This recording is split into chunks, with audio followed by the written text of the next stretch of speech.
The court brought Elianor Vale beneath the moonless window to prove she had lied about the Alpha King's death. They chose midnight for it, not because truth loved darkness, but because cruelty did. The throne hall of Ravencairn had been stripped of music, banners, and warmth. Only black candles burned along the walls, their flames thin and blue, throwing long shadows over the wolf-carved pillars. Above the dais, set into the highest arch of the hall, waited the moonless window, an ancient sheet of black glass that reflected no face, no flame, no moon. It was said the window only opened at sight when a false prophecy was spoken beneath it. Tonight, the court expected it to open for Elianor. She stood at the center of the hall in a plain gray prophetess robe, her wrists bound with soft silver cord so the nobles could pretend this was not an execution. A strip of black silk covered her blind eyes. It was not needed. She had been born without sight, but the court liked symbols when they made suffering look lawful. Around her, the wolf lords of Ravencairn watched in their fur-lined cloaks and moonstone chains. Some had brought their heirs, some had brought their wives. All had brought hunger. A blind girl who spoke death over a king was entertainment until it became treason. Elianor Vale, Lord Merrin announced from beside the throne. You stand accused of false prophecy, sedition, moonlight corruption, and attempted spiritual murder of your sovereign. His voice was calm, polished, and trusted. That made it more dangerous than shouting. Elianor turned her face slightly toward him. She could not see him, but she knew his scent. Winter ink, old parchment, and the clean iron smell of a blade oiled too often. Lord Merrin had served 3 kings before Caelum. The court called him the kingdom's memory. Elianor had learned that memory could be edited by the person holding the knife. I spoke what the darkness showed me, she said. A noblewoman laughed. Darkness shows nothing. To you, Elianor replied. The laughter stopped. Someone struck the back of her knees. Elianor fell hard onto the black stone. Pain shot up her legs, but she did not cry out. Her palms hit the floor, and the silver cord cut into her wrists. The court murmured approval, pleased by the shape of her humility, even though they had forced it. At the edge of the dais, Alpha King Caelum Draven sat on the obsidian throne. He had not spoken yet.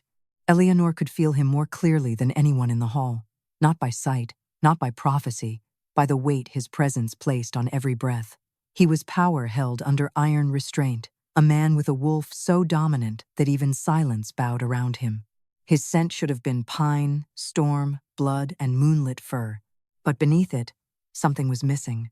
A shadow. His wolf had one, but it was thinning. Elianor had sensed it the first time she was dragged before him 3 nights ago, when she had spoken the prophecy that sealed her fate. The Alpha King will die before the next blood moon, and the hand that opens his throat will stand beside his throne. The court had erupted. Caelum had gone still. Lord Merrin had looked at her with the quiet satisfaction of a man watching a trap close. Now he stood beside the throne exactly where the prophecy had said the killer would stand. No one seemed to hear the danger in that, or perhaps they did, and found it easier to fear the blind girl. Merrin lifted a scroll sealed in black wax. The official moon record states that this girl's bloodline was stripped of sacred sight after the Moonless Rebellion. No veil has been permitted to prophesy for 100 years. Elianor felt the words pass through the hall like frost. There it was. Not only accusation, history. Her grandmother had told her the true story in whispers before she died. The Vales had not rebelled against the moon. They had refused to bless a king's false war vision. For that, their sight was named forbidden. Their daughters were blinded by law, and their sons were buried without pack names. Elianor had inherited no throne, no title, no protection. Only darkness, and the kind of truth that made powerful men reach for rope. Merrin turned toward the king. Your Majesty, by old law, if the moonless window refuses to open for her, the false prophetess must lose her tongue before dawn. The court hummed with approval. Caelum's fingers tightened once on the arm of his throne. Elianor heard it. A small sound, claw against stone. His wolf did not like this. But the king said nothing. That hurt more than the cord around her wrists. Because when Elianor had first spoken the prophecy, Caelum had not looked at her like the others did. His silence had carried suspicion, yes, but also something sharper, recognition without memory, fear without understanding. as if some buried part of him knew her darkness was not empty. Now he let the trial continue. Lord Marin descended from the dais and stopped before her. "Repeat your prophecy beneath the moonless window." Elianor lifted her head. "No." The hall went silent. Maron's voice cooled. "No? If the court wanted truth, it would not need me kneeling." A ripple moved through the nobles. Caelum stood. The sound of the Alpha King rising silenced every breath in the hall. He came down the steps slowly. Elianor felt him approach, each step measured, heavy with command.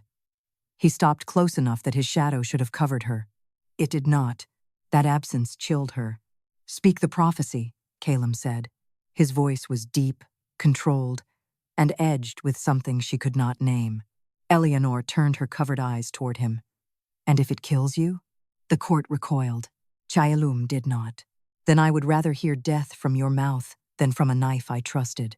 For the first time, Lord Marin's heartbeat changed. Elianor heard it. So did the moonless window. Above them, the black glass gave a soft crack. Every candle in the hall went out. Darkness swallowed the court. And inside that darkness, the blind girl saw. The darkness did not frighten Elianor. Darkness had raised her. It was the court that panicked. Gasps broke across the throne hall. Silk rustled. A goblet fell and shattered somewhere to her left. Someone whispered a prayer to the moon, then stopped, as if remembering the moonless window had just answered a blind girl accused of lying. Elianor remained on her knees, silver cord cutting into her wrists, black silk over eyes that had never seen light. But inside the darkness, another kind of sight opened. Not vision, truth. The moonless window stretched before her like a wound in the air. Within the black glass, shapes formed without color. A throne room drowned in red moonlight, the Alpha King standing alone, his hand pressed to his throat, blood spilling between his fingers. Behind him stood a man with winter ink on his cuffs and a blade made from shadowed moonbone. Lord Marin. The court saw it too.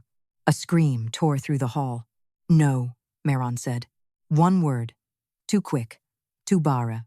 Alpha King Caelum turned slowly toward him. Elianor could not see his face, but she felt the change in him. The controlled king became something older, sharper, less human. His wolf rose beneath his skin, and every wolf in the hall lowered its head before realizing it had obeyed. The candles remained dead. Only the moonless window glowed. In its black glass, the vision sharpened. Marin stood beside the throne in the murder scene, one hand on Caelum's shoulder like a loyal advisor, the other holding the moonbone blade against the king's throat. But there was more. A second figure stood behind the vision, veiled in white wolf fur, holding a scroll with Elianor's name written in black blood. The prophecy had not been born false. It had been rewritten. Elianor's breath caught. "Speak," Caelum commanded, his voice low enough to make stone seem fragile. Maron's heartbeat beat once, twice, then steadied, a practiced liar finding his mask again. "Moonless glass shows fear, not fate," he said. "The girl has corrupted it. She wants you to doubt the men who protect your throne." Elianor turned her covered face toward him. "Then why did it show your hand?" The court went silent. Marin stepped closer. "Because you placed it there." Caelum moved before the advisor could take another step. Not with a shout, not with a drawn sword. With one hand, he caught Maron by the throat and lifted him half an inch from the floor. The hall stopped breathing. "Careful," Marin rasped. "If you kill me because of a forbidden prophetess, half the council will call you bewitched before dawn." Caelum held him there a moment longer, then released him. Maron staggered back, coughing, but his eyes gleamed with victory. He had not escaped suspicion, but he had reminded the court of politics. Truth alone did not rule Ravencairn. Fear did. Law did. Old blood did. Caelum turned toward Elianor. She felt the weight of every noble following his gaze. "Cut her cords," he said. No one moved. The command had been simple. That made the disobedience louder. Caelum's voice sharpened. "Now." A guard stepped forward and sliced through the silver cord binding Elianor's wrists. Blood returned to her fingers in a painful rush. She flexed them once, then slowly stood. No one offered help. She did not ask for it. The black silk still covered her eyes. Caelum noticed. "Remove the blindfold." Elianor's mouth tightened. It changes nothing. I know. That quiet answer unsettled her more than command would have. She untied the silk herself. Her eyes, pale and unfocused, faced the court. She knew what they saw. A young blind woman with dark hair falling loose from its braid, gray prophetess robes dusted by the floor, wrists marked red by silver cord. Not a threat, not a temptress, not a queen. An easy person to bury. The moonless window cracked again. This time the sound came with pain. Elianor pressed a hand to her chest as darkness poured through her veins like winter water. Another image formed her own body lying beneath the window, her lips blackened, her throat marked by moonbone dust. Marin's voice whispered over her corpse. The false prophetess tried to kill the king. The vision shifted. Caelum standing over her dead body with horror on his face. The court kneeling to Maron. And the Alpha King's wolf behind him, no longer whole, its shadow torn away. Elianor staggered. Caelum caught her arm. The moment his hand touched her, the moonless window flared so bright that even the sighted nobles cried out. Elianor felt Caelum's wolf through his skin, vast, dominant, wounded. Its shadow had been cut in pieces, fed into false moonrights to weaken his instincts. That was why he had not seen Maron clearly. That was why his own presence felt incomplete. Caelum's grip tightened. What did you see? Elianor should have pulled away. A king's touch was dangerous. A king's trust was worse. But Maron was watching. And somewhere in the hall, someone else smelled faintly of white wolf fur and black blood. They are not only planning your death, she whispered. They are stealing your wolf's shadow first. Caelum went utterly still. The court did not understand. Maron did. His scent changed from ink to fear. Then, from the highest arch, the moonless window opened wider than it had in 100 years. Black light spilled across the floor and gathered at Elianor's feet. A voice older than the moon whispered through the hall. Last heir of moonless sight. The nobles recoiled. Caelum looked down at her, his hand still around her arm. Not as if he trusted her. Not yet. As if the darkness had just placed his life in her hands. And behind the throne, Lord Maron smiled at someone hidden in the crowd. Lord Maron's smile vanished before most of the court could notice it. Elianor noticed. Not with her eyes. Never with her eyes. She felt the shift in the air behind the throne, the careful stillness of a man who had nearly revealed too much, then remembered how many people still wanted to believe him. The moonless window had named her last heir of moonless sight, but titles did not make a court kneel. They only gave frightened men a sharper reason to strike. Caelum released her arm slowly. The place where his fingers had touched her still burned with the shape of his wolf's shadow. Not warmth. Absence. A wound made of darkness. Someone had been cutting pieces from the Alpha King's inner beast and feeding them into old moon rites, leaving him powerful enough to rule but not whole enough to trust his instincts. That was worse than murder. Murder ended a reign. This had made him rule blind while thinking he could see. Clear the hall, Caelum ordered. Maron bowed his head. Your Majesty, with respect, clearing witnesses now would look like fear. Caelum's gold eyes turned toward him. Then let them witness obedience. The court went quiet. A few guards moved toward the doors, but Maron lifted one hand with the faintest gesture. Half of them hesitated. Caelum saw it. So did Elianor. The king's voice lowered. Interesting. Maron spread his hands. The guards are unsettled. A forbidden prophetess has just made the ancient window accuse your own advisor. The window accused you. The girl spoke first. Elianor felt the accusation turn toward her again. Fear loved a circle. It always returned to the easiest throat. She stepped forward before Caelum could answer. Her legs still ached from being forced to the floor, and her wrists throbbed where the cords had cut her. But her voice remained steady. If I controlled the moonless window, Lord Maron, I would have made it show more than your hand. A murmur ran through the nobles. Maron's scent sharpened. And what would you have shown? The person in white wolf fur holding the altered prophecy. Silence struck the hall. Somewhere behind the throne, fabric shifted. Elianor turned her face toward the sound. There, she whispered. A woman laughed softly from the gathered council seats. Blind girls hear ghosts now? The voice was smooth, feminine, and edged with moon temple authority. Priestess Selvara stepped from among the nobles, draped in white wolf fur over a silver gown. Her hair was pale as winter wheat, her lips stained dark with temple wine. To the court, she was the keeper of sacred moon records. To Elianor's darkness, she smelled of black blood. Caelum's stare cut toward her. "You were in the vision." Salvara bowed with perfect grace. "Many faces appear in fear. Glass, my king. The moonless window was never meant to be opened by outlawed sight." Elianor's hands curled. "My bloodline was outlawed because it saw what moonlight was paid to hide." Salvara's smile thinned. "And yet your bloodline died in disgrace." "No," Elianor said. "It was buried in paperwork." The moonless window cracked again. This time, a thin black line ran from the glass down the wall behind the throne, like ink bleeding through stone. Every candle in the hall relit at once, but their flames burned black instead of blue. Caelum stepped closer to Elianor, not touching her this time. "What is happening?" "The window is not finished," she said. "With what?" "With the lie." The black line reached the floor and spread into the shape of a crescent. Within it, the court saw another scene. Salvara kneeling beneath the same window months earlier, her hands covered in dark blood, while Meron stood beside her with Caelum's royal seal. Between them lay a shadow, not a human shadow, but the torn shape of a wolf, pinned by moonbone needles. Caelum made no sound. That was more frightening than rage. His wolf did. A growl rolled through the hall, deep enough to shake dust from the pillars. Every wolf-blooded noble lowered their head, some unwillingly, some in terror. The shadow in the vision writhed, and Elianor felt pain tear through Caelum's presence. She reached out without thinking. Her hand stopped inches from his chest. Caelum looked down at it. She withdrew at once. "Forgive me." "For what?" "For nearly touching a king without permission." His expression changed, subtly but painfully. "After tonight, I am not certain my court has any right to lecture you about permission." The words were quiet, but they entered her like warmth through stone. Meron clapped once. The sound snapped the hall back into danger.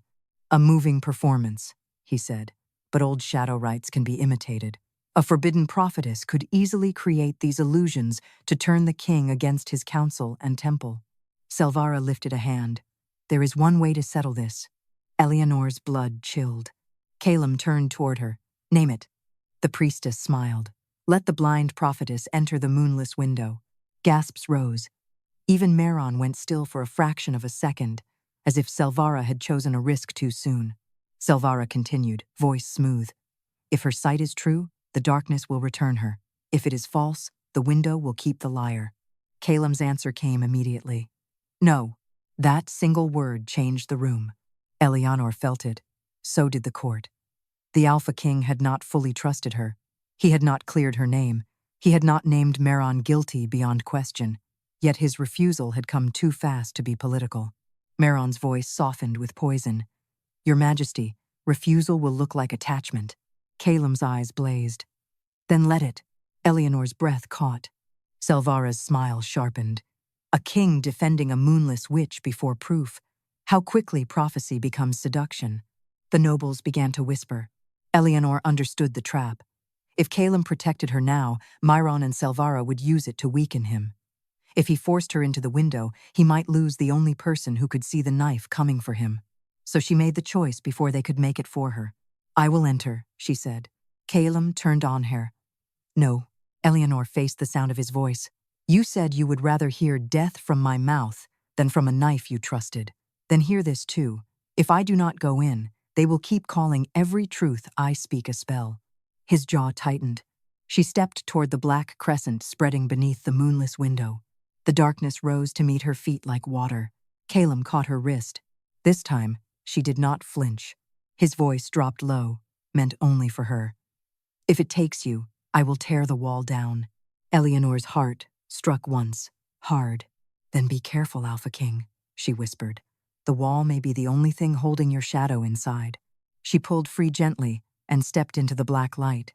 The moonless window opened, and Elianor fell upward into the dark. Elianor fell into a sky with no stars. There was no floor beneath her, no wind against her face, no sound except the slow beating of something enormous and wounded. Darkness held her like water, cold around her skin, pressing into her ears, filling the spaces where sight had never been. Then the moonless window opened inside her. Elianor saw, not with eyes, not with images clean enough for comfort. She saw through absence, through the places where truth had been cut out and covered with moonlit lies. She stood in a memory that was not hers. The throne hall appeared around her, but older, colder. Moonlight poured through the high windows in silver sheets. A younger Caelum knelt at the foot of the throne, blood on his mouth, his father's crown placed before him. Behind him stood Lord Marin, younger but already gray at the temples, whispering into his ear. A king cannot trust grief. The memory shifted.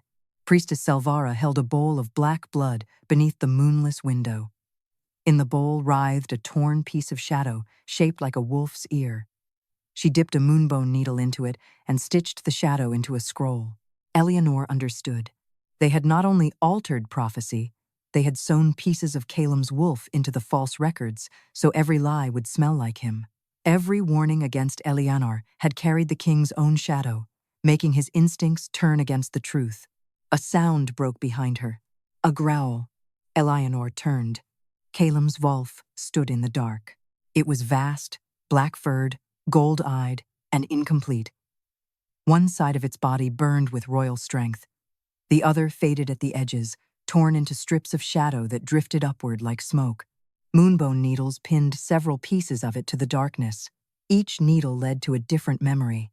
Maron advising, Selvara blessing, councilmen bowing, guards obeying.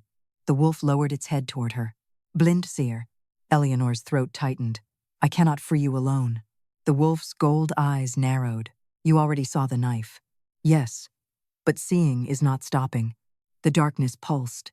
Another vision opened. Caelum, in the real throne hall, standing outside the moonless window, one hand pressed to the black glass. His face was calm, but his wolf was tearing at him from within. Maron spoke to the court. Selvara lifted a silver bowl.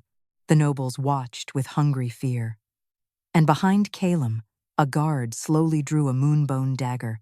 Not Maron. Not yet. A smaller betrayal first. Elianor tried to shout, but the darkness swallowed her voice. The wounded wolf stepped closer. Its breath smelled of pine, storm, and blood hidden under snow. Return, it said. How?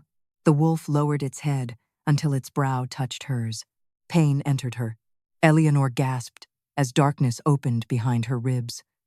For the first time in her life, she felt her blindness, not as absence, not as punishment, but as inheritance. Her bloodline had not been born to see light. It had been born to walk into the places light could not survive and bring back what powerful men buried there. Moonless sight, the forbidden sight of truth hidden in darkness. A mark burned across her palms, cold as winter glass. Then the wolf bit the first moonbone needle and ripped it free. In the throne hall, Caelum roared. Elianor was thrown out of the vision and into another. This one showed a chamber beneath the old moon temple. Selvara stood before a wall covered in altered prophecies. Some bore Elianor's family name. Vale, Vale, Vale. Every generation had been accused of bringing death to kings. Every generation had warned those kings before betrayal arrived. And every time, the moon temple had changed the record after the blood dried. Elianor pressed a shaking hand to one scroll. The false words burned away. Underneath them appeared the original prophecy. The moonless heir will not kill the wolf-crowned king. She will find the hand that wears his trust. The darkness trembled. Outside, beyond the glass, someone screamed her name, Caelum. For the first time, hearing it hurt. Not because he owned it, not because a king had spoken it, because he sounded afraid to lose someone he had not yet learned how to trust. Elianor gathered the burning scroll against her chest. The darkness resisted. Hands formed around her ankles, old accusations, old trials, old names thrown at blind women before her. Witch, liar, omen, king-killer. They pulled her downward, whispering that truth had never saved her bloodline before. Elianor almost fell. Then she heard her grandmother's voice, thin as candle smoke. Darkness is not where truth dies, child. It is where truth waits for someone unafraid of seeing without light. Elianor opened her marked palms. The moonless window shattered around her, not into pieces, into ravens made of black glass. They flew through the dark, carrying the true prophecy in their beaks. Elianor fell again, this time downward, toward the throne hall, toward Caelum's weakening shadow, toward the guard lifting the moonbone dagger behind him. She struck the stone floor on her knees. The court screamed. Caelum turned toward her, blood at the corner of his mouth, one hand still pressed to the black glass. Behind him, the guard raised the dagger. Elianor did not think. She threw out her hand. Black glass ravens burst from the moonless window and slammed into the assassin's wrist. The dagger spun across the floor and landed at Caelum's feet. The Alpha King looked down, then slowly turned toward the guard who had stood behind him. Meron's face remained calm, but Selvara's silver bowl cracked in her hands. The moonbone dagger rang against the black stone at Caelum's feet. For a single breath, no one moved. The guard who had held it stared at his empty hand, as if it belonged to someone else. Black glass ravens circled above him, their wings made from shattered pieces of the moonless window, each one carrying a fragment of the true prophecy in its beak. Elianor remained on her knees beneath the high arch, hair loosened around her face, her marked palms pressed against the floor. She had returned, but not unchanged. Cold black lines glowed across her hands in the shape of crescent scars. The blindfold was gone. Her pale eyes stared at nothing, yet every candle flame bent toward her, as if she saw more than everyone in the hall combined. Caelum turned from the dagger to the guard. "Who gave it to you?" he asked. The guard's mouth opened. No sound came. His throat moved, as if an invisible hand had closed around it. Priestess Selvara stepped forward quickly, silver bowl cracked in her hands. "A shadow-bound assassin cannot speak while the binding holds. Kill him, your majesty, before he strikes again." Elianor lifted her head. "Do not." Selvara's eyes flashed. "He tried to murder the king." "No," Elianor said. "Someone tried to murder the king through him?" The ravens descended. One landed on the guard's shoulder, another on his wrist. The third hopped down to the moonbone dagger and tapped its beak against the blade. The guard gasped as black smoke spilled from his mouth. Then he screamed, not in guilt, in release. A thin strip of shadow peeled away from the back of his neck and twisted in the air. It was not his shadow. Elianor felt Caelum stiffen beside her before he moved. A torn piece of the Alpha King's wolf. The black strip tried to flee toward Selvara's bowl, but one raven caught it in its beak and carried it to Caelum. The moment it touched his chest, he staggered. His gold eyes flared, and a deeper shadow settled beneath his boots. Not whole, but less empty. The court saw it. A murmur of terror moved through the nobles. This was no longer a question of whether Elianor lied. The king's stolen shadow had returned in front of them. Caelum looked at Selvara. The priestess lowered her cracked bowl, face smooth again. Moonless tricks. Elianor rose slowly. Her legs trembled, but she refused to let the court see her fall twice in one night. "Then let the window show the trick." Selvara smiled. "The window is broken." Above them, the black glass ravens screamed. The shattered frame of the moonless window pulsed in the high arch. Though the glass itself had broken into birds, the darkness behind it remained. Waiting, Elianor felt it call to her, not as a command, as inheritance. She turned toward the court. The true prophecy was hidden beneath the altered one. Meron's voice cut in from beside the throne. "Convenient. You enter forbidden darkness and return with exactly the words that save you." Caelum did not look at him. "Let her speak." The 3 words carried warning. Meron bowed, but his heartbeat had changed again. Elianor held out one hand. A raven landed on her wrist and opened its beak.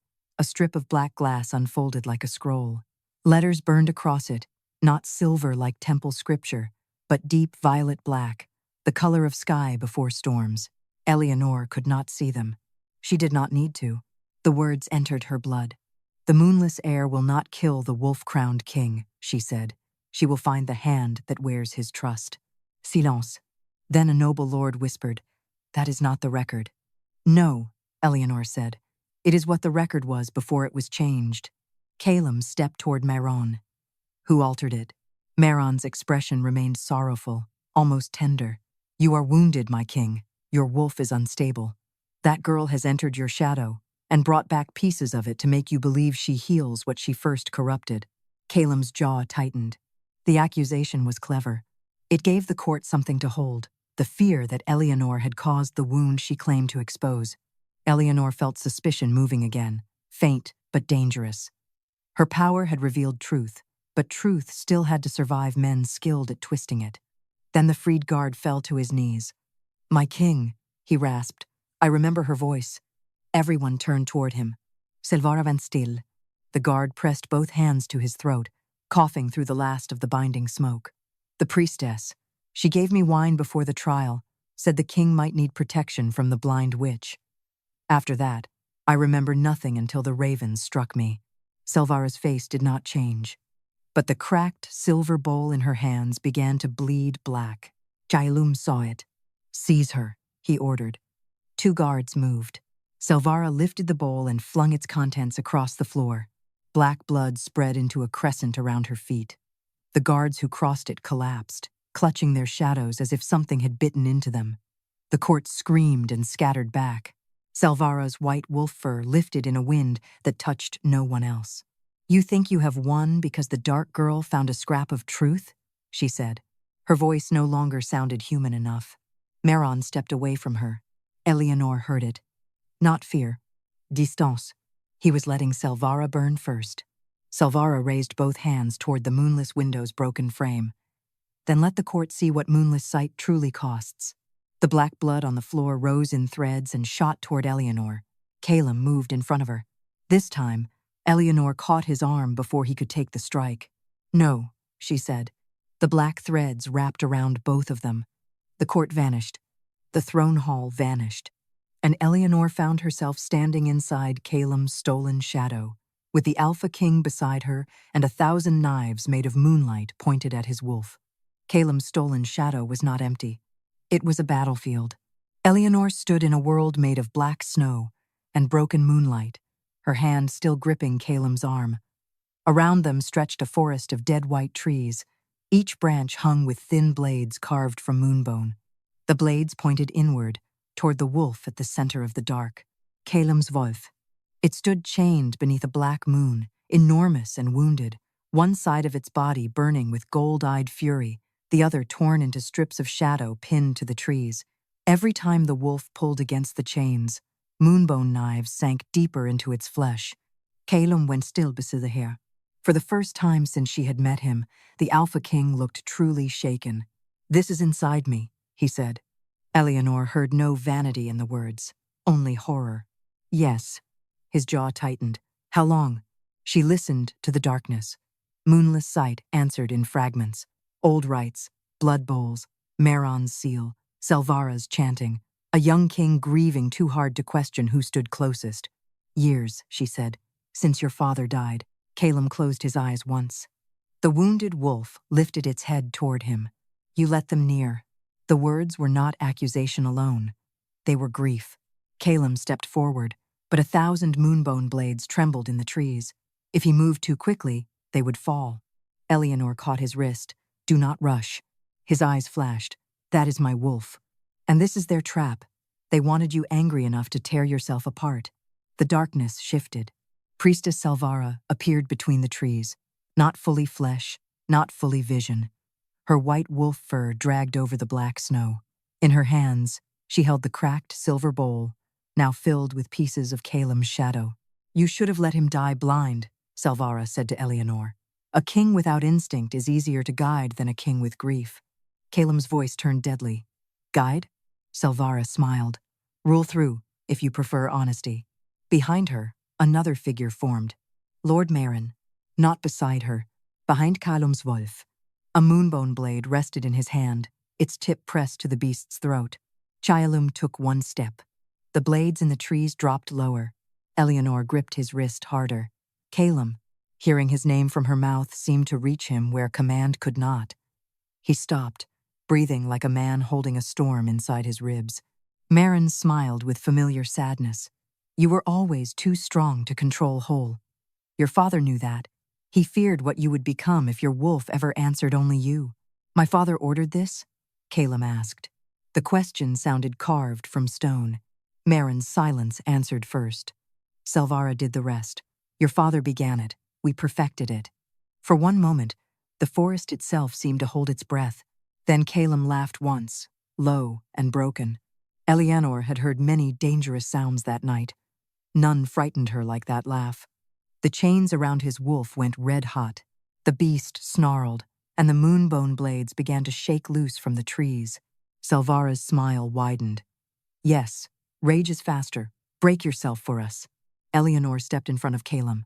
He looked down at her as if she had lost her mind. Move. No. They used my father's name to butcher my wolf. And if you answer with rage, they will use your own hands to finish it. The words struck him hard enough that the gold in his eyes flickered. Meron pressed the blade deeper into the wolf's throat. Listen to her, my king. The blind girl sees the shape of the cage.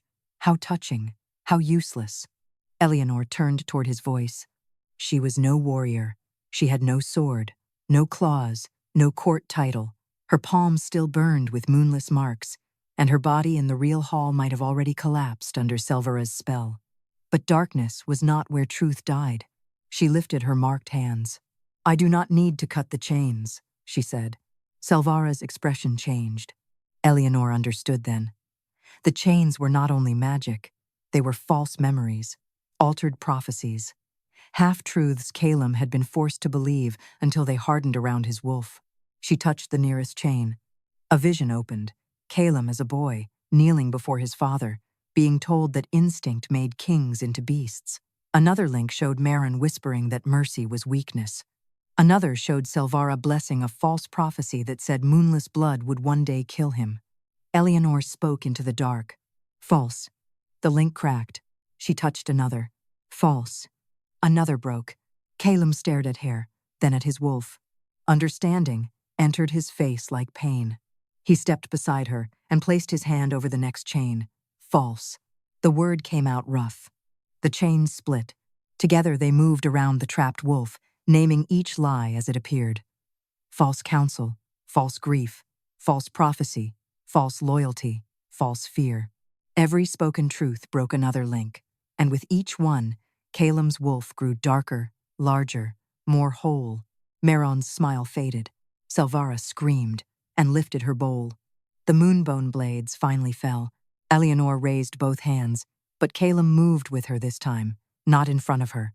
His shadow surged around them, joined by the black ravens of the moonless window. The blades struck the darkness and shattered into silver dust. Caelum's wolf tore free. It lunged. Meron vanished before its jaws closed, fleeing the shadow realm through a slit of white moonlight. Selvara was not fast enough. The wolf's shadow struck her, and the silver bowl exploded in her hands. The world collapsed. Elianor woke on the throne hall floor with Caelum beside her, his hand locked around hers. The black threads around them burned away. Across the hall, Priestess Selvara screamed as her own shadow peeled from the floor, no longer shaped like a woman. And beside the throne, Lord Meron was gone. Lord Meron's absence was louder than any confession. The throne hall trembled in the aftermath of broken shadow magic. Nobles crouched behind pillars. Guards stood with swords half raised, no longer certain whose command deserved obedience. At the center of the black stone floor, Priestess Selvara writhed as her shadow peeled away from her body, twisting upward like a wounded animal made of smoke. Elianor pushed herself to her knees. Caelum's hand was still locked around hers. For a moment, neither of them let go. His presence had changed. The missing depth beneath his scent had returned in part pine, storm, blood, moonlit fur, and now a shadow broad enough to fill the hall. His wolf was not fully healed, but it was no longer starving in silence. Caelum looked at Selvara. Where did Meron go?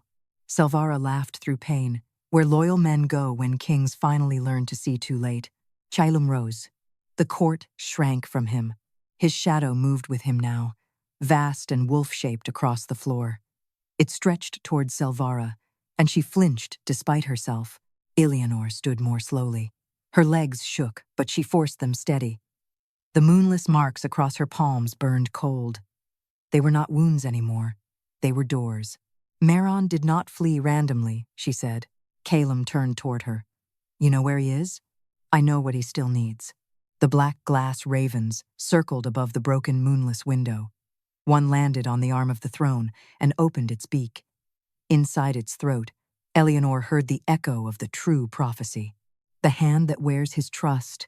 Meron had lost the court's trust, but not all of Caelum's shadow, not yet. One piece remained outside the king, and with it, Meron could still make the final prophecy look real.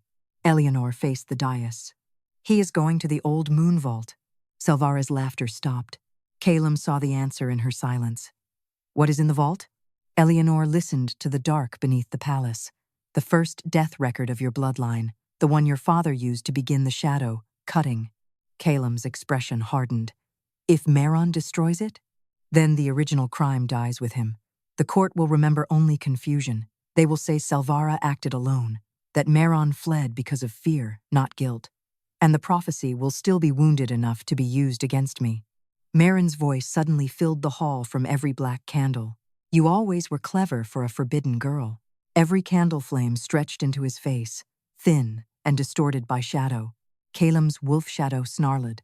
Meron's image smiled. Come to the moon vault, my king. Bring your blind prophetess if you still trust the dark. Let the court see whether she saves you when the oldest record names her bloodline as your doom. The flames went out. A hush followed. Then the nobles began whispering again. That was Meron's gift. He did not need to win. He only needed doubt to survive. Caelum turned to his guards. Hold the hall. Selvara lives until I return. Selvara's face twisted. He will not return with her. Caelum ignored her and stepped toward Elianor. You do not have to go. She almost smiled. You keep saying that after the trap is already mine. Pain crossed his face. I am trying to learn. That quiet honesty reached her more deeply than command would have. Elianor lifted her marked hands. Then learn this. If I stay here, Meron writes the ending without me. Together, they left the hall through the passage behind the throne. The moon vault lay beneath Ravencairn's oldest tower, below the roots of the first oath tree. The air grew colder as they descended. Stone steps spiraled downward through walls carved with wolf kings, moon phases, and names scratched out so violently the grooves looked like scars. Caelum walked ahead with one hand on his sword, but not far enough to leave her behind. Elianor followed by sound, scent, and the pull of darkness gathering below. At the final door, they stopped. A circle of white moonbones sealed it. Elianor heard her own heartbeat quicken. Caelum noticed. What is it? The door was made to reject moonless blood. Can you open it? Yes, she said. That is what worries me. Before he could answer, the door opened by itself. Inside, the moon vault was circular and vast, filled with suspended scrolls, silver chains, and mirrors covered in black cloth. At the center stood Lord Meron beside a stone basin filled with moving shadow. In the basin floated the last missing piece of Caelum's wolf. Meron held a knife over it. Beside him, spread open on a pedestal, lay an ancient record written in blood-dark ink. Elianor Vale, Meron said softly, last heir of moonless sight. Come read what your ancestors cost his. Caelum drew his sword. Meron pressed the knife tip into the floating shadow. Caelum staggered. Elianor caught his arm before he fell. Meron smiled. One step closer, and I cut the last piece out. Elianor lifted her blind face toward the blood-written record. The moonless marks on her palms opened, and the vault began to whisper every king the prophecy had failed to save. The moon vault whispered in dead kings' voices. Their words moved through the circular chamber like cold breath under a door. Some spoke in rage, some in warning, some in the thin, broken tone of men who had understood betrayal only after the blade had already entered. Elianor stood at the threshold with Caelum's weight leaning heavily against her arm. In the stone basin before them, the last torn piece of his wolf's shadow writhed beneath Lord Meron's knife. It was small compared to the vast beast she had seen inside him, but its pain shook Caelum's entire body. Meron knew exactly where to cut. That was the cruelty of it. Not force, intimacy. He had been close enough to the throne to learn the shape of every wound. Read the record, Meron said. Let her see it, Caelum. Let your precious moonless heir learn why her blood was forbidden. Caelum's voice was rough. Do not touch it. Elianor turned toward the open record on the pedestal. She could not see the blood-dark ink, but the moonless marks on her palms opened like cold eyes. The words rose from the page and entered her skin. The first wolf-crowned king died after trusting a moonless seer. The second died, beneath a prophecy spoken in darkness. The third ordered the veil line stripped of sacred witness before their sight could destroy the crown. The record was damning, too cleanly damning. Elianor stepped closer. Caelum tried to stop her. Elianor, if I do not read it, he keeps owning the story. Meron smiled. Brave, or obedient to your curse. Elianor ignored him and laid her marked palm on the page. Pain shot up her arm. The record opened beneath the record. Blood ink peeled away from older ink, black light rising under red lies. The dead king's voices changed. Rage became warning. Warning became grief. The first wolf-crowned king was not killed by a moonless seer. He ignored her warning and drank from his brother's cup. The second was not doomed by a prophecy in darkness. He imprisoned the prophetess who named his commander, then died by that commander's hand. The third did not strip the veil line because they destroyed the crown. He stripped them because they refused to alter the truth. Elianor's breath shook. This record was rewritten. Meron's knife pressed deeper into Caelum's shadow. Caelum staggered, teeth clenched against a sound that never escaped. Every kingdom rewrites what it must survive, Meron said. No, Elianor answered. You rewrote what powerful men were too ashamed to confess. The dead kings whispered louder. The covered mirrors around the vault began to tremble. Meron's expression hardened. You think truth saves kings? Truth fractures courts? Truth arms enemies? Truth turns loyal men into suspects and blind girls into saints. I gave Ravencairn order. Caelum lifted his head, gold eyes burning through pain. You gave me blindness. I gave you a rein. You stole my wolf, to keep you controllable enough to live. The admission filled the vault. Caelum went still. Not calm. Worse. A king hearing the last excuse of a traitor he had once trusted. Elianor felt the last shadow piece weaken under Meron's knife. If he cut it, Caelum would survive, perhaps, but never whole. His wolf would remain wounded, and Meron's version of history would have enough blood on it to keep poisoning the court. She reached toward the basin. Meron's knife angled sharply. Touch it, and I cut. Elianor stopped. Caelum's hand closed over hers. His skin was cold. Do not bargain with your life. I am not bargaining. What are you doing? She listened to the dead kings, the old records, the black glass ravens beating their wings beyond the vault door. She listened deeper, beneath fear, beneath prophecy, beneath every law that had taught her bloodline to be punished for telling the truth too early. I am going to make the record speak for itself. Meron laughed. Records have no tongues. Elianor turned her face toward the covered mirrors. No, she said, but reflections remember who covered them. She lifted both marked hands. The black cloths tore from every mirror at once. The vault filled with reflected darkness. In each mirror appeared a different hidden scene. Meron guiding Selvara's hand over the first altered prophecy. Meron cutting Caelum's shadow after his father's funeral. Meron advising executions of moonless descendants. Meron placing the false death prophecy into the royal archive. Meron smiling as Elianor was dragged into court. The dead king's whispers became a roar. Caelum's wolf shadow surged inside the basin. Meron slashed downward. Elianor stepped into the cut. Not with her body, with her sight. The knife struck the moonless marks in her palms, and darkness burst outward. Pain tore through her, but the blade stopped before it reached the shadow piece. Black ravens exploded from the mirrors, diving into the basin, seizing the last piece of Caelum's wolf and carrying it toward his chest. Meron lunged after it. Caelum caught him by the throat. This time, he did not lift him. He forced him to his knees before the open record. Read it, Caelum said. Meron's face twisted. No. Elianor stood shaking, blood-black light dripping from her palms. Then the vault will. The mirrors spoke together in Meron's own voice, repeating every confession, every order, every altered prophecy. The moonbone seal above the vault cracked. Caelum's last shadow piece entered his chest. His wolf returned whole. The force of it drove every flame in the vault gold. Meron looked up at him then, finally afraid. Caelum's shadow spread across the floor, vast and complete, swallowing every false record at his feet. Lord Myron, the Alpha King said, voice low and absolute, you will return to my court alive. Meron's breath shook. Not for mercy, Caelum continued, for witness. Elianor swayed. Caelum released Meron and caught her before she fell. For a moment, his arms were the only thing between her and the floor. "You came back with my shadow," he whispered. Elianor's voice was barely more than breath. "You still have to decide what to do with the truth." His grip tightened around her.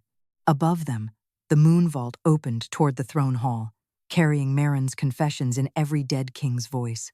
The moon vault returned them to the throne hall, like a storm breaking through stone. Gold fire burst from the floor before the dais, and every black candle in the hall flared at once.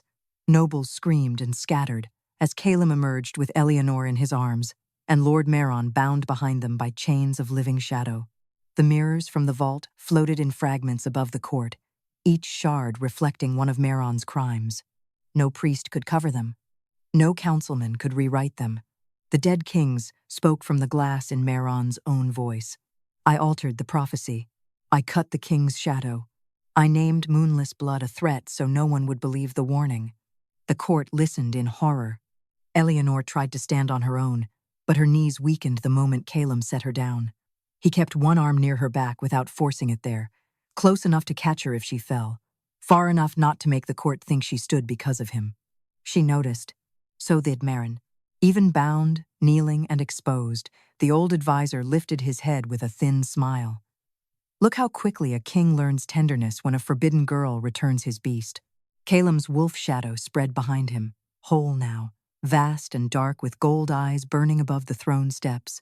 "Speak carefully," Caelum said. Meron laughed softly. "No. I think I will finally speak plainly. She has your shadow now. She entered it, touched it, changed it. How long before the court wonders whether your wolf returned free or returned carrying her darkness?" The words struck the room exactly where fear still lived. Elianor felt it move. Suspicion. Not full belief, but the old instinct of powerful people searching for a woman to blame before they blamed the system that protected them. Caelum stepped forward. Elianor touched his sleeve. He stopped, not because she commanded him, because he understood. If he silenced Meron by force, doubt would survive.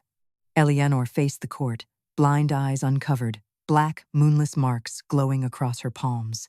"You want to know if I changed his wolf?" No one answered.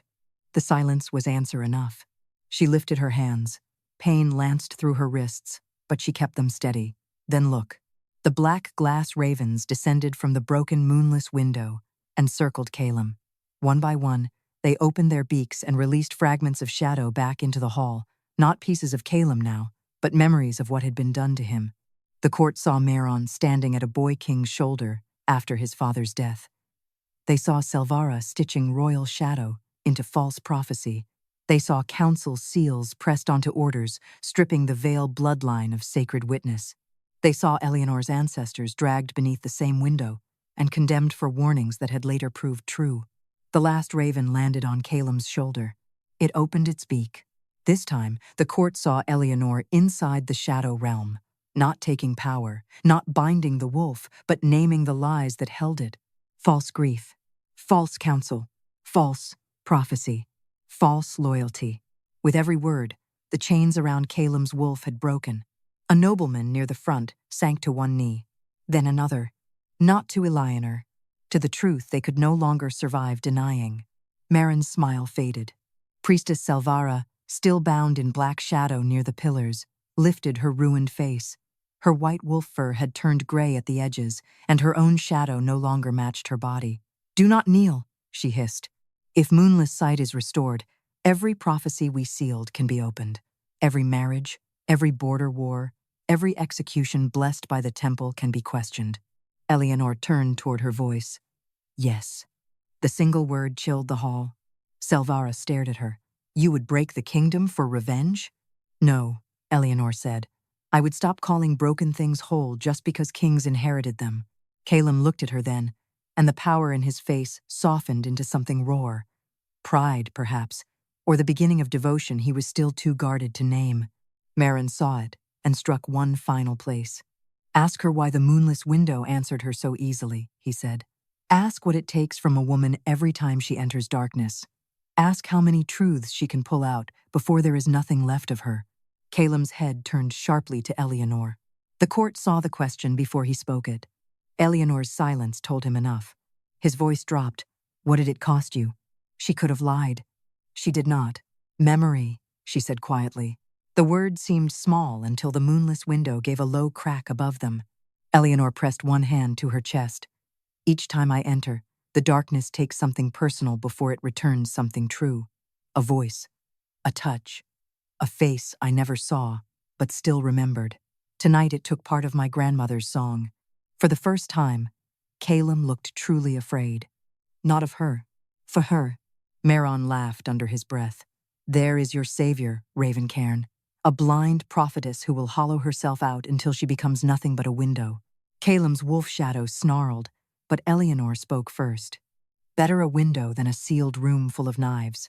The black glass above them pulsed. The moonless window was not finished. Elianor felt it call one last time, deeper than before, down into the old foundation of Ravencairn where the first false prophecy had been buried. The source, the root, the place where moonless sight had first been criminalized. Silvara felt it too, her face twisted with sudden terror. Elianor turned toward Caelum. There is one record left. His jaw tightened. And if you open it, I may lose more. No. The word was immediate, savage, full of the same instinct that had almost made him stand in front of her every time danger appeared. Elianor stepped closer, lowering her voice. If we stop now, they will use what remains hidden to rebuild the lie. I will not let truth eat you alive. Something in her chest trembled at that, but the moonless window called again. This time, every raven turned toward the throne itself. The first false prophecy was not beneath the temple. It was under the obsidian throne. Caelum followed their movement. His face went still. Meron bowed his head and began to laugh. Because whatever lay beneath the throne, he had wanted them to find it. And the Alpha King's restored shadow suddenly bared its teeth at his own crown. The obsidian throne did not move. That made the fear worse. It sat above the dais with its wolf-carved arms, its black stone back rising like a frozen howl, its surface polished by generations of kings who had believed power meant being seated above everyone else. Caelum had inherited that throne, with blood still drying on his father's crown. He had ruled from it, judged from it, grieved from it, and all this time something beneath it had been waiting. Elianor felt the moonless window calling through the floor. Not loudly, intimately, like a secret pressed under a tongue. The court watched the ravens circle the throne. No one whispered now. Even the nobles who had spent the night trying to survive through denial seemed to understand that whatever lay beneath the seat of Ravencairn would not accuse one man alone. It would accuse the crown itself. Caelum walked to the foot of the dais. His restored wolf shadow followed him, vast and black, but it did not climb the steps. It crouched at the bottom, ears flattened, teeth bared toward the throne as if it had recognized an old predator. Meron knelt in shadow chains, laughing softly. "Open it," he said. "Let her spend herself for your honesty. That is what kings always do with prophets, is it not?" Caelum turned. The hall went colder, but Elianor spoke before the king could. "He wants your rage again." Meron's smile thinned. Caelum looked back at her. The fury in him did not vanish, but it changed shape. It became control, choice. He descended one step and held out his hand. Not to command her forward, to ask. Elianor stood very still. She knew what the moonless window would take if she opened the record beneath the throne. It had already stolen part of her grandmother's song. Before that, it had taken the memory of how her mother's hand felt brushing her hair, small things to others, whole worlds to someone who had lived by memory more than sight. Truth was not free. It had never been free, but lies had been paid for with generations of her bloodline. She placed her hand in Caelum's. The court saw it. So did Meron. Caelum's fingers closed around hers, steady but not trapping. "Tell me if it begins taking too much." Elianor almost smiled. "It will not ask permission." "Then I will." That pierced her more deeply than she expected. Together, they climbed the dais. When Elianor's foot touched the top step, the moonless marks on her palms opened with cold fire. The ravens circled lower. The broken window above the hall went utterly black, darker than blindness, darker than night. Caelum placed his free hand on the throne's arm. His wolf shadow growled. The obsidian cracked. A seam opened down the center of the seat, thin as a knife wound.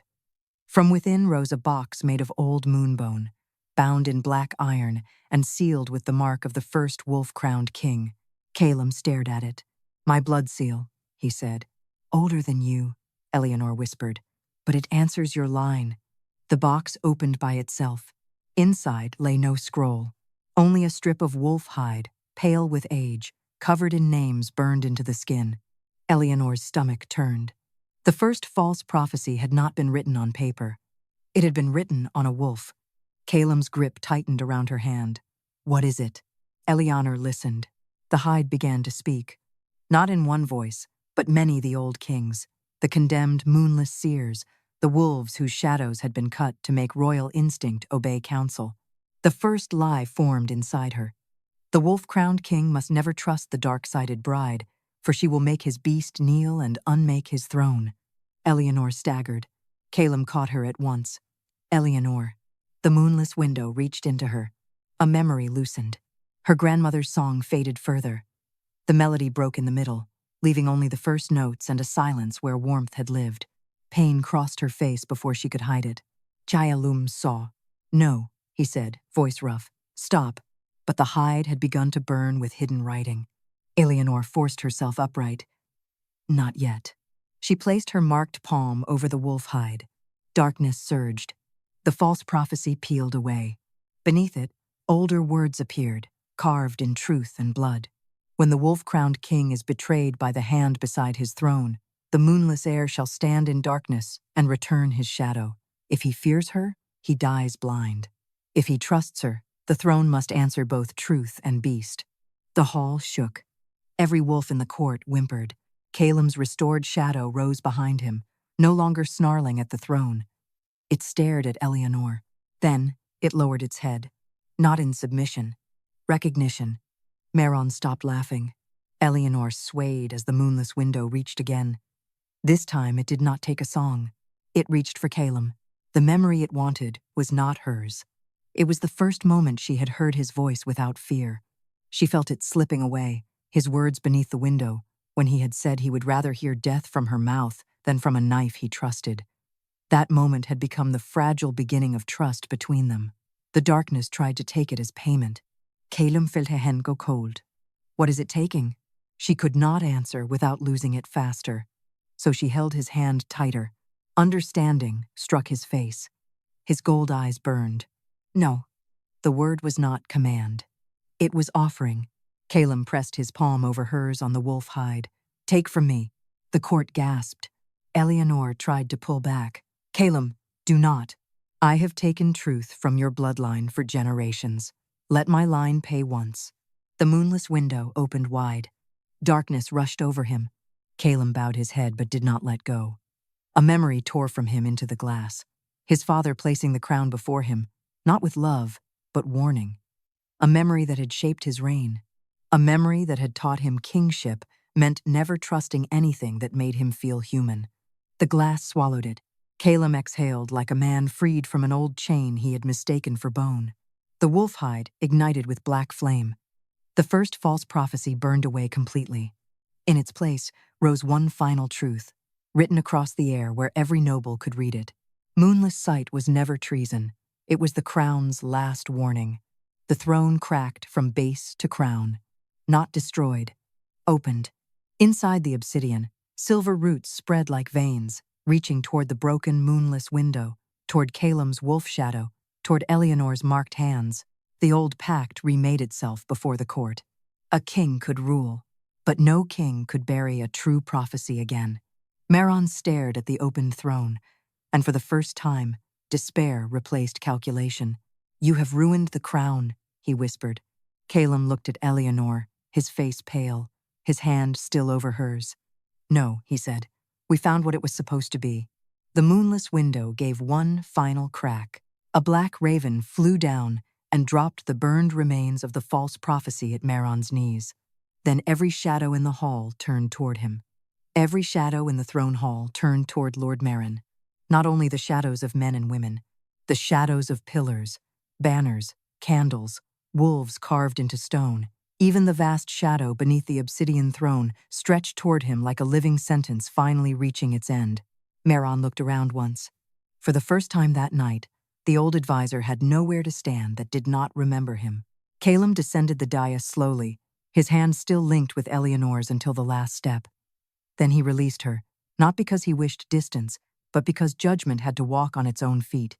Meron remained on his knees, bound by living shadow, the burned remains of the first false prophecy at his feet. He did not beg. Men who had ruled through whispers rarely knew how to ask for mercy aloud. Instead, he lifted his chin and looked at the court that had obeyed him for years. "You think this ends with me?" he asked. "Every one of you wanted the comfort I gave. A king with instinct too sharp frightened you. A prophetess who saw too deep frightened you more. I only made fear useful." A few nobles looked away. Elianor heard their shame in the shift of fabric, the thinning of breath, the small cowardice of people wishing guilt could pass by if they did not meet it. Caelum stopped before Meron. "You used my father's grief, my crown, my temple, my court, and my wolf." Meron's eyes flashed.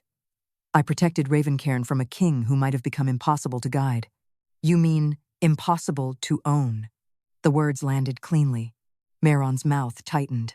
Priestess Selvara, still bound near the pillars, gave a broken laugh. "He will not be the last. Burn me, chain him, open every old record if you wish.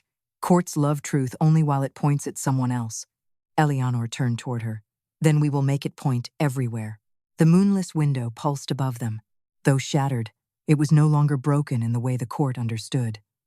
Its black glass ravens circled the high arch, carrying pieces of shadow and prophecy in their wings. The open throne below it gleamed with silver roots, binding crown and window into one witness. Caelum faced the court. "From this night forward, Moonless Sight is restored as sacred witness of Ravencairn," he said. "No prophecy may be sealed without shadow, reading. No king may condemn a seer for speaking death. No council may alter record, rite, or omen without standing beneath the moonless window." A councilman near the dais went pale. "Your Majesty, that gives forbidden blood power over the throne." Caelum looked at him. "No, it gives truth power over fear." Elianor felt the words move through her more deeply than praise. For generations, her family had been named dangerous because they saw what others hid. Now the king, whose death she had foretold, had placed her bloodline back into law before the same court that had wanted her tongue cut out before dawn. But she did not feel triumphant. She felt hollowed. The moonless window had taken pieces of memory from her. Small ones, perhaps, compared to kingdoms and crowns. But nothing in a wounded life was small if it had kept her warm. Caelum turned toward her, as if he had felt the silence inside her. His expression changed. "Elianor," he said softly. She tried to stand straighter. "I am all right." The black raven screamed. A terrible sound. A truthful one. Caelum's jaw tightened. "Do not lie to me after everything truth cost you." The court watched. Elianor could have hidden behind dignity. She had done it all her life. She could have said nothing, become the cold prophetess they expected, the woman who paid in memory and never asked anyone to notice the missing pieces. Instead, she said, "I cannot remember the full song my grandmother used to hum when I was afraid." The confession was quieter than the prophecies, quieter than accusations, quieter than the cracking of the throne. Yet it wounded the hall more deeply, because it was not grand. It was human. Caelum's face tightened with pain. Can it be returned? The moonless window gave no answer. Elianor knew what that meant. Maybe not. He looked up at the black glass, and for one frightening moment, his restored wolf shadow rose behind him, ready to challenge the ancient witness itself. Elianor touched his arm. "Do not," she whispered. His voice was rough. "It took from you. And you paid too. I gave it a memory that chained me. That does not make it nothing."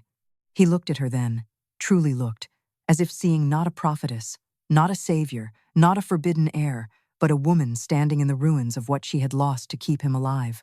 Before he could speak, Meron laughed. "So this is what breaks the great Alpha King? A blind girl's missing lullaby?" Caelum did not turn. Elianor did.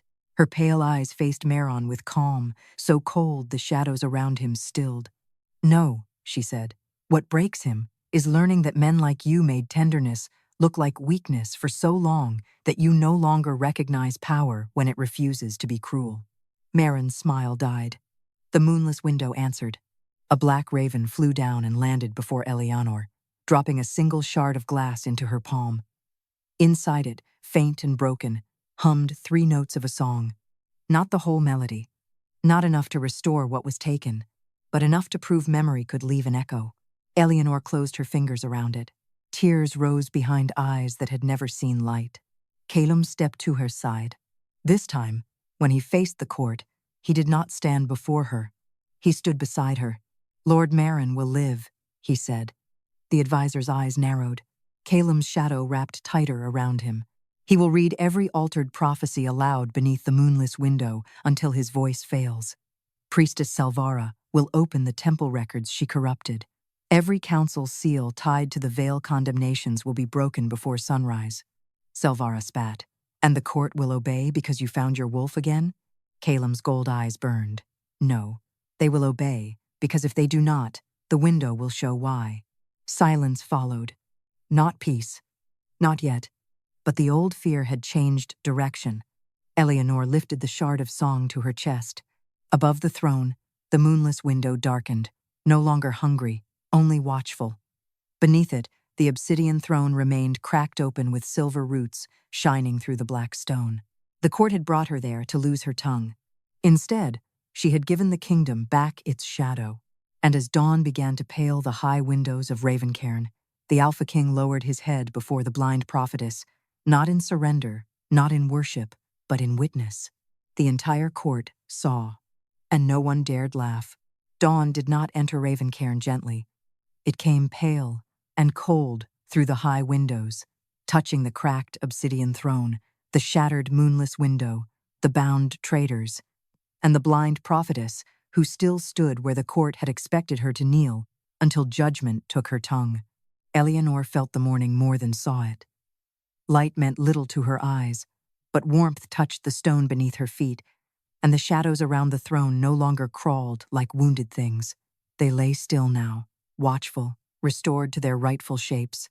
Caelum stood beside her before the court, his wolf shadow whole behind him, not raging, not starving, whole. That frightened the nobles more than his anger had. Lord Marin knelt below the dais with living shadow chains around his wrists and throat. Priestess Salvara sat bound near the pillars, her white wolf fur torn, her temple silver blackened by her own corrupted rites.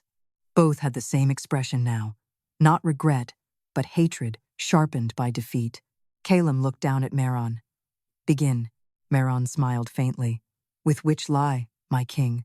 There were so many." A growl moved through Caelum's shadow. Elianor touched his sleeve before it could deepen. Caelum breathed once and held his wolf still. Marin saw it and laughed under his breath. "Already trained?" "No," Elianor said. "Already choosing."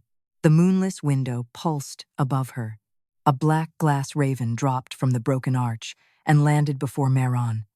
In its beak was the first altered prophecy, pulled from the moon vault and burned clean of its disguise. The raven released it at his knees. Marin looked at it for a long moment. Then the shadow around his throat tightened. He read, "The moonless heir will not kill the wolf-crowned king. She will find the hand that wears his trust." The court listened without breathing. Another raven descended. Then another. Prophecy after prophecy fell before him. Warnings twisted into accusations. Betrayals hidden under sacred language. Veiled daughters condemned for speaking what later came true. Kings warned, then guided away from the warning by men who profited from their blindness. Marin's voice remained steady through the first 5. It shook by the 10th. By the 20th, his polished calm had become a cracked thing. Priestess Salvara was forced to read next. The moonless window gave her the temple records she had sealed. Her voice turned bitter as she named every rite that used pieces of Caelum's wolf shadow, every councilman who approved the cutting, every noble house that benefited from a weakened king and a silenced seer line. With every confession, the black marks on Elianor's palms burned colder.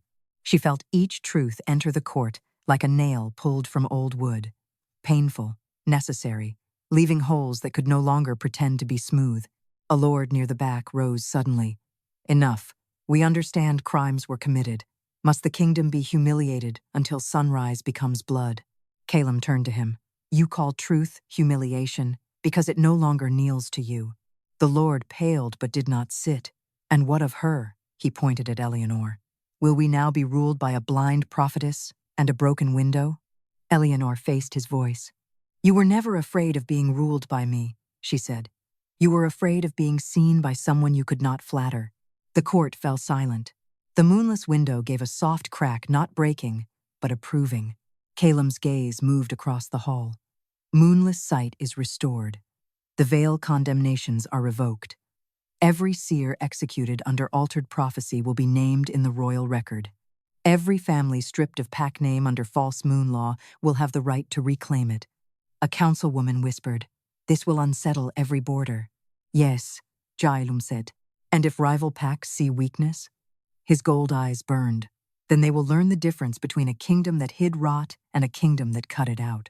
Elianor felt the court shift. Not fully loyal, not healed, but listening. That was enough for now. Then the moonless window darkened. Every raven turned toward Elianor. Her breath caught. Caelum noticed immediately. What is it? The window whispered through the hall. Witness must be named. Selvara lifted her head, smiling weakly. There it is, the old cost. Moonless sight cannot stand in law without a living witness bound to the window. She will belong to it, Caelum, not to you, not to herself. The court stirred in alarm. Elianor's stomach tightened. She had known there would be another price. Truth always left one more door unopened. Caelum's voice went dangerously quiet. Explain. Marin answered, hoarse now. If she accepts, every false prophecy must pass through her blood. Every buried warning will call to her. She will be the kingdom's darkness. Useful, sacred, hollow. Caelum turned toward Elianor. No. The word was immediate. Elianor closed her fingers around the black glass shard that held 3 notes of her grandmother's song. You cannot refuse for me. I can refuse to let another throne consume you. This is not a throne. It sounds like a cage. She smiled sadly. I know the sound of cages. That silenced him. Elianor stepped beneath the moonless window. The ravens circled lower, black wings whispering around her hair. The court watched, waiting to see whether she would surrender herself to the same darkness that had already taken pieces of her memory. She lifted her marked palms. I will not belong to the window, she said. The black glass trembled. I will stand as witness while I live.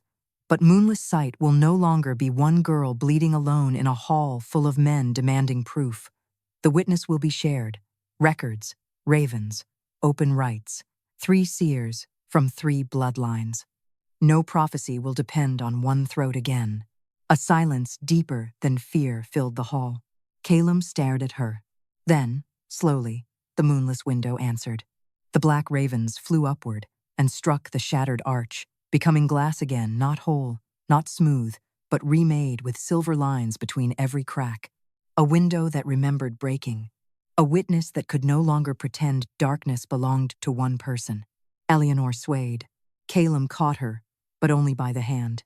She stayed standing. Above them, the moonless window opened one final vision for the court. Not death, not betrayal, but Ravencairn's throne with a shadow beside it, and a blind prophetess walking away from it freely. Not owned, not silenced, recognized. The vision faded, but no one in the throne hall moved. For the first time in 100 years, the moonless window did not look like a threat above the dais. Its black glass remained cracked, silver lines running through it like veins of winter light, each fracture refusing to disappear. Elianor understood why. Some things should not be made smooth again. A broken witness was harder to turn into a perfect lie. Caelum still held her hand. Not tightly. Enough. The court saw that, too. Maron knelt with his head bowed now, no longer smiling. Selvara stared at the remade window with the expression of a priestess, watching her temple survive without her permission. A council lord spoke carefully. Your Majesty, if Moonless Sight is restored in shared witness, who chooses the seers? Elianor answered before Caelum could. Not the council alone. The lord's mouth tightened. The families wronged by altered prophecy will choose one, she said.